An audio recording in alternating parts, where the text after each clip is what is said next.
Welcome to another edition of CCK Live. My name is Emma Peterson, and today I'm joined by Amy Odom and Caitlin Degnan, and we are going to be talking about VA compensation for TBI, traumatic brain injury, and PTSD. Let's jump right in.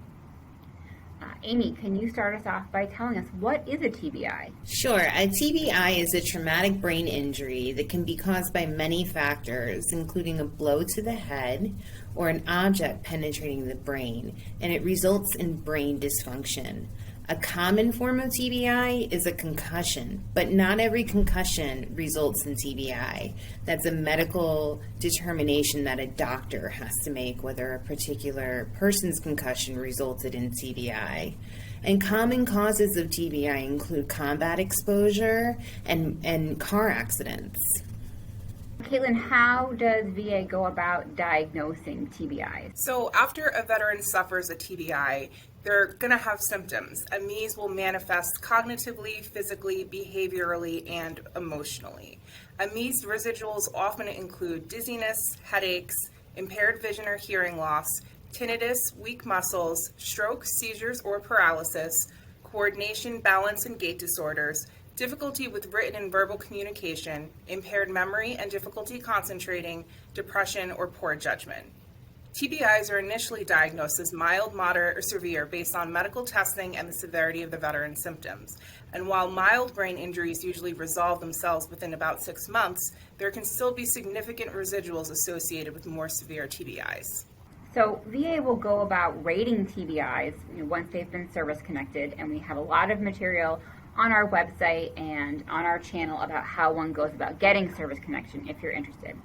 But VA goes about rating TBIs under 38 CFR 4.124A, and the diagnostic criteria can be found in that regulation. These residuals that Caitlin just talked about are going to be rated on scales of 0 through 4, so 1, 2, 3 or total, in increments corresponding to the severity. And what VA does is they look at 10 subcategories or facets in order to evaluate a TBI. So most likely you'll have an examination by a VA examiner who's qualified to do these examinations. They'll look at these 10 subcategories and they'll rate you 1 to 4 depending on the severity in each category. And your highest number will in any facet will correspond to your disability rating. And those ratings can range from 0% all the way up to 100%.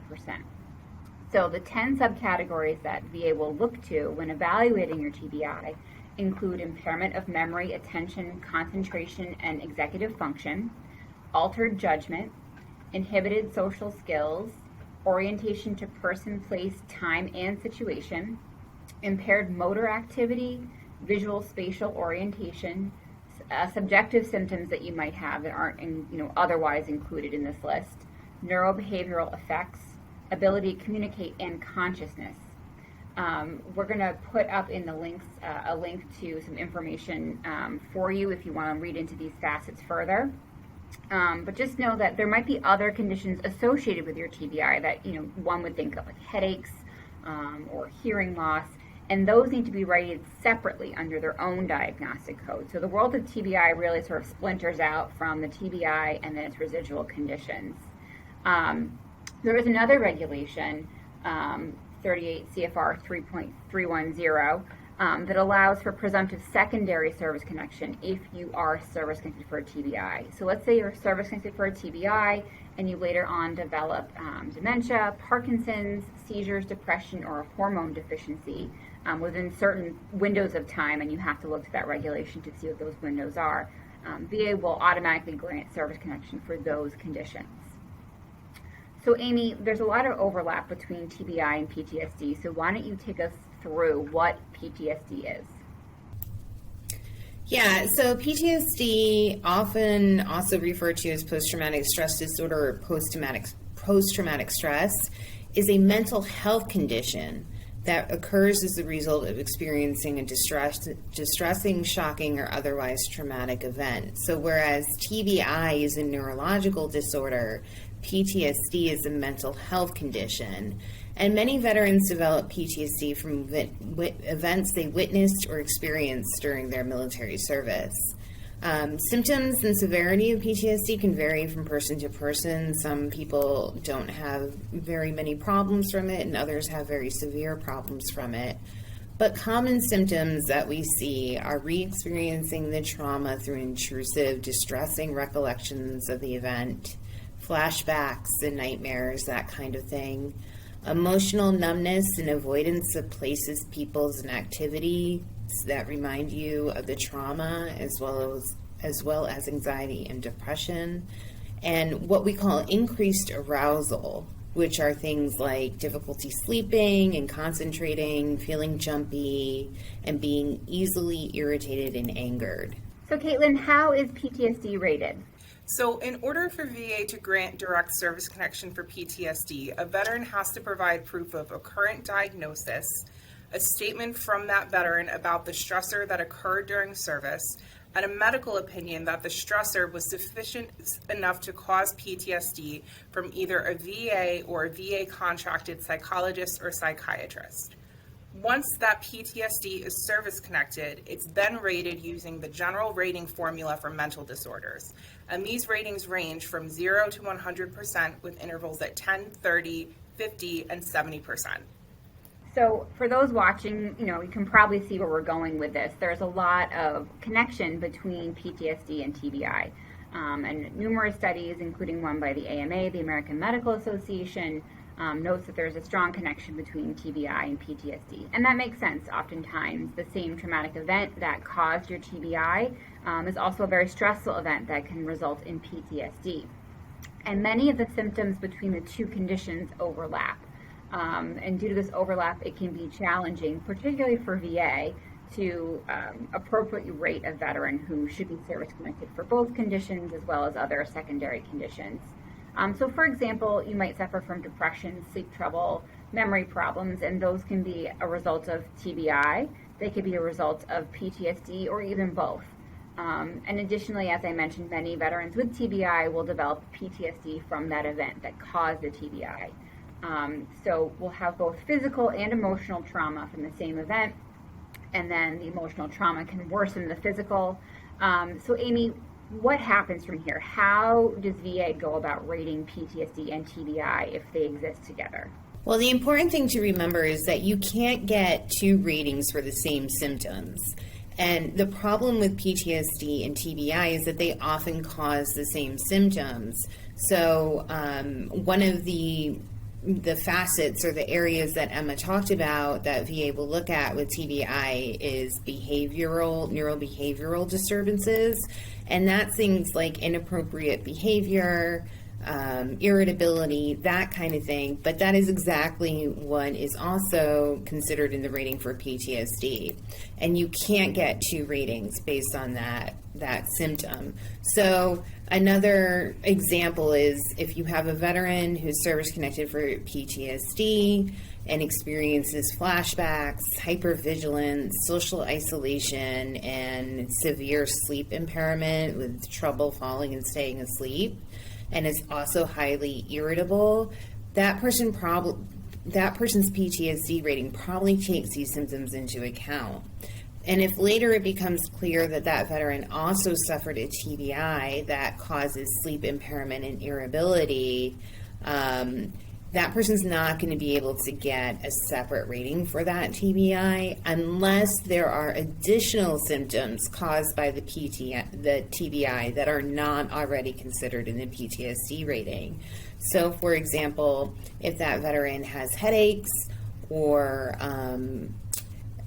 some slowness in speech or something like that, that's not considered by the PTSD rating, you can get a separate rating for those symptoms.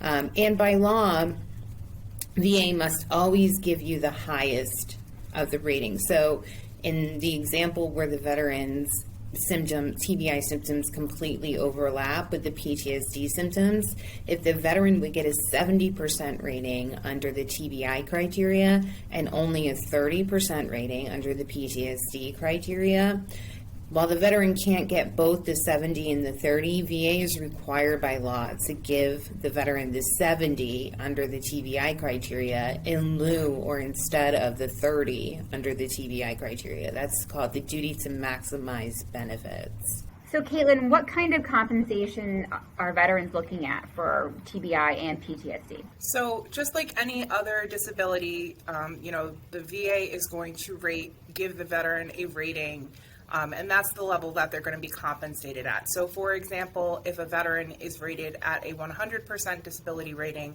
that equals $3,146 per month for PTSD or TBI. While, on the other hand, a 50% disability rating would equal $905 per month.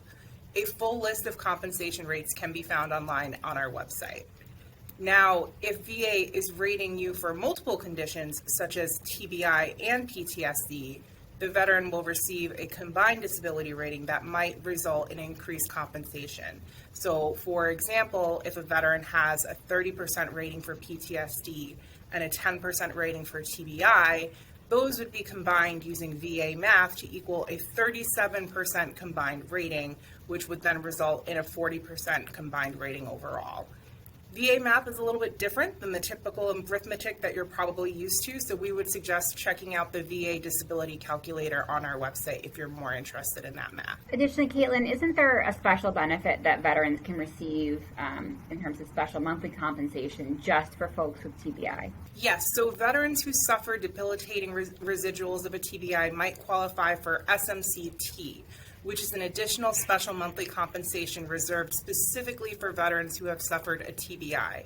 The criteria for this includes that the veteran needs regular aid and attendance for those residuals of a TBI, that veteran is not eligible for a higher rating of aid and attendance under SMCR2, the veteran would need hospitalization, nursing home care, or other residential institutional care without the in-home aid and attendance. You can check out our blog post about this benefit as well if you're interested in more information. Great, thanks, Caitlin.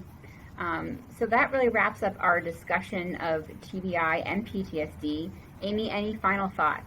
Yes, don't be discouraged from filing a claim for TBI if you have a diagnosis of TBI just because you are already service connected for PTSD or some other mental health disability, because there are ways, as we talked about, to get separate ratings for TBI if your symptoms are distinct. Yes, I would say that especially because this rating is so symptom driven, this is really an area where it's so important to be really upfront and honest with your VA examiner, to be upfront and honest about the lay statements that you're submitting, because all of the different ways that these residuals might be affecting you, that's how VA is going to determine your rating. So providing that information is probably the most important thing that you can do here. And piggybacking off of that, I would say that you should also speak with an accredited rep, a VSO, an attorney, whoever you're working with, because this can get very complicated quickly.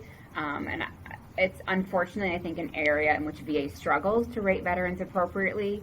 They often will combine the PTSD and TBI without doing an assessment to see if the symptoms can be separately rated. They will perhaps not give you a separate rating for migraines if you have those in addition to a TBI and PTSD. So it really is an area where your benefits could add up quite quickly. And it just needs to be sort of laid out very clearly for VA in order for that to happen. So I'd reach out to someone if you need assistance doing that.